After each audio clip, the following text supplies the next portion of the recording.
Welcome back to the Morgan Streetman Show. You know, they do a really poor job, as we've been saying over and over in the media, when you do a story, coming back and saying, you know what, we were wrong about this. Even if it's something unrelated to politics or Trump in this instance, if there's an article written and there are things that are erroneous, then, you know, it's updated and it says a little line. But what's done is done sometimes, because not everybody's going to go back and read the corrected information. Right. A lot of times it is just the headlines. And, of course, that's what we've been getting now for 2 years. I mean, we've been getting 2 years of incorrect headlines, and then they think they can do like a 1 week quasi-retraction. But the thing is, like you say, they don't even want to retract. They don't even want to admit that they did anything wrong.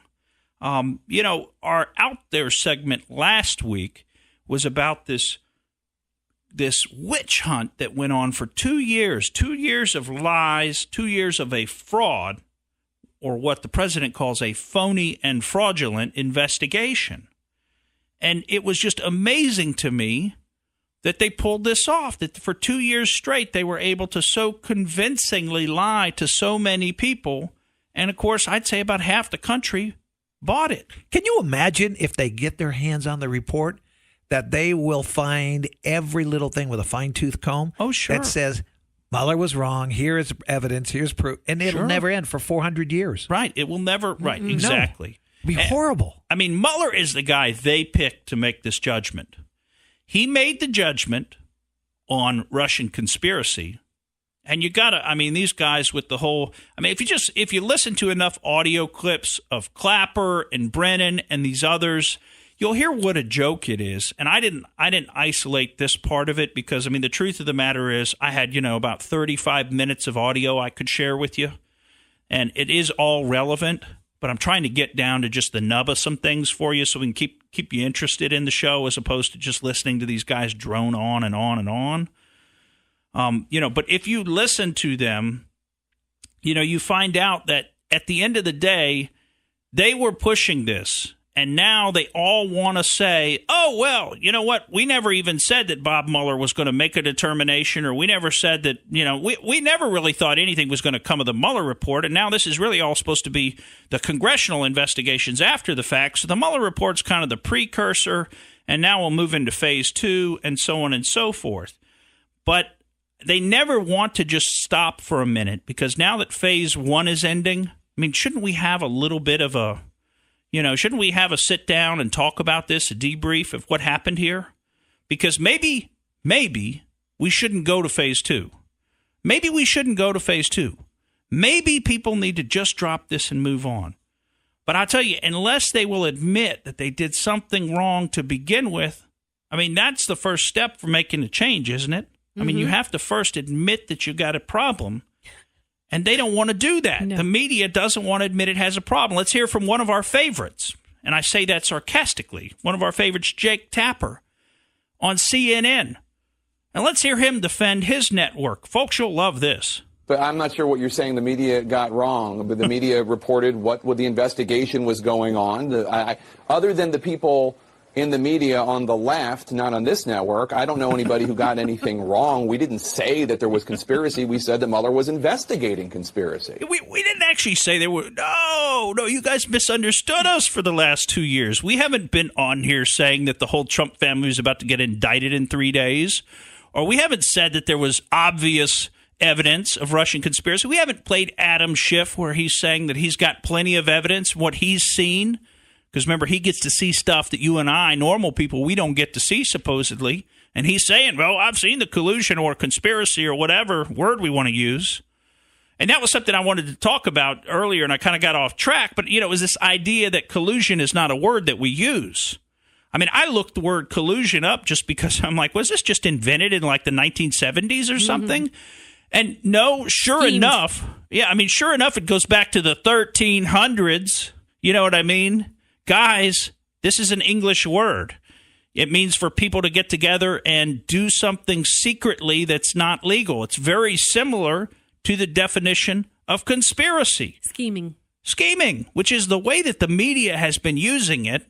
And you hear these guys themselves will even use the word collusion when you're not looking. So I love it when they tell us, when you ask them a question and their answer is always to kind of deflect, and we're going to get to an example of this, believe me, because I have one for you, but to deflect like, oh, I don't know what word that means, collusion. And then the same guy in a different part of the same interview will use the word.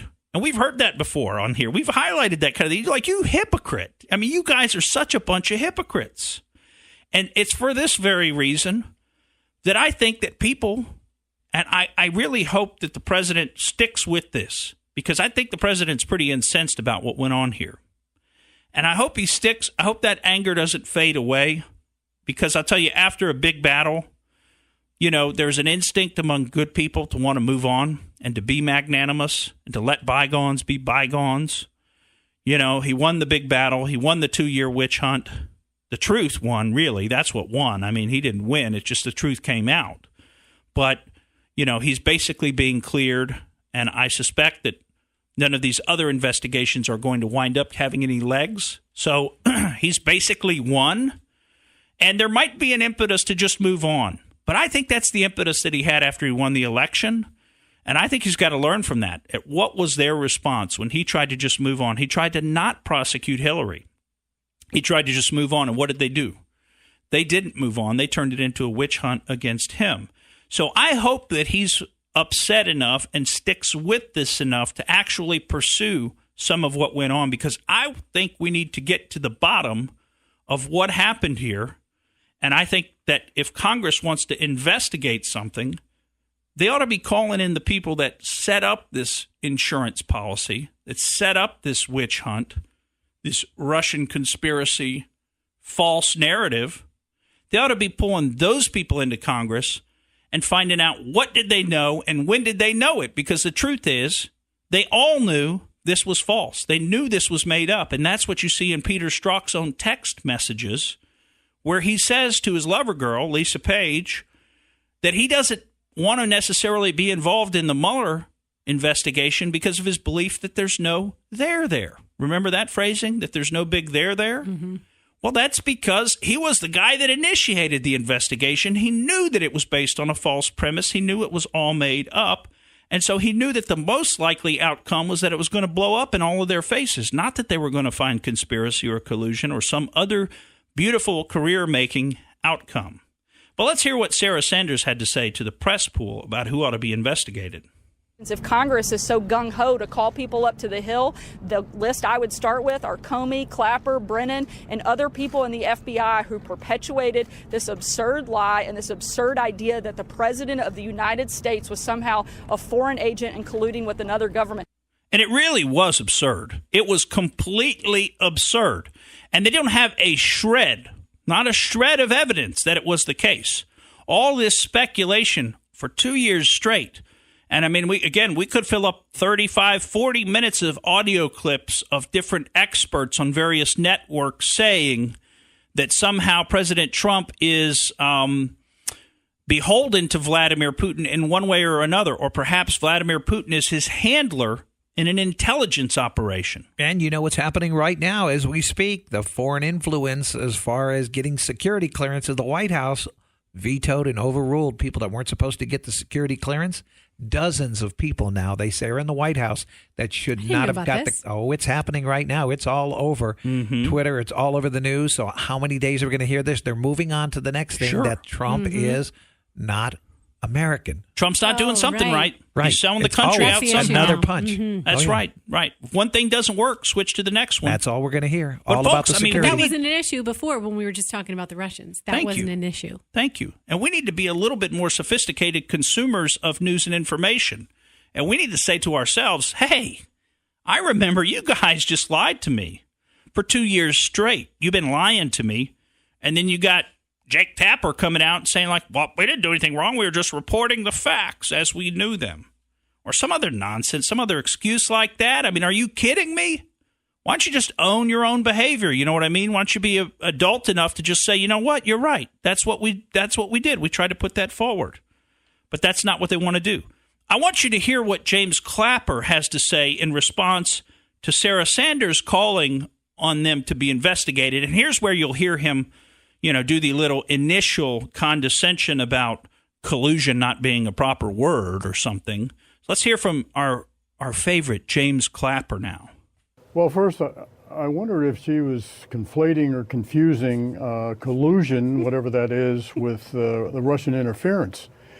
And certainly those of us that she named, John Brennan and Jim Comey and I, are part of the group that were tasked by President Obama to put together all the reporting we had on the Russian interference, and which we did. President Obama directly and personally confronted Putin about the Russian interference in September and did not accept at face value Putin's protestations. Yeah, same guy who leaned over Dmitry Medvedev and said, wait till after the election, I'll have more flexibility domestically. You know, these guys are such a joke. But what I really wanted... That guy sounded to me like he was just trying to use a lot of really big words just so people would just say, I'm not interested in what he has to say. He's too boring. Right. He reminded me of like the Swedish chef. Swedish chef from, was it What was it? Yeah. Sesame Street, right. Yeah, Sesame Street. Or the Muppets, I'm sorry. Muppets, Sesame Street, the Fraggle Muppets. Rock. One of those Jim Henson things. Mm-hmm. I don't know. It was too long ago, but I remember somebody sounding like that. But yeah, could you sound any more goofy? But in all seriousness, one of the reasons I wanted to play that clip was, did you catch him pointing the finger at President Obama there? Mm-hmm. I mean, I don't know if that slipped by the rest of you. Of course, he's done this. Clapper's done this once before because we've talked about it here on this show. And I searched for that clip. I just couldn't locate it again. But he has done that before. He's pointed the finger at President Obama, and I think that's exactly what he was doing in that clip right there. He said President Obama's the one that told us to pull all this stuff together, and we did it. So I would like to see where this ends. I certainly hope it doesn't fizzle out and we don't just let bygones be bygones and we don't just all move on with things, because I think that would be a real shame given what's happened over the past 2 years.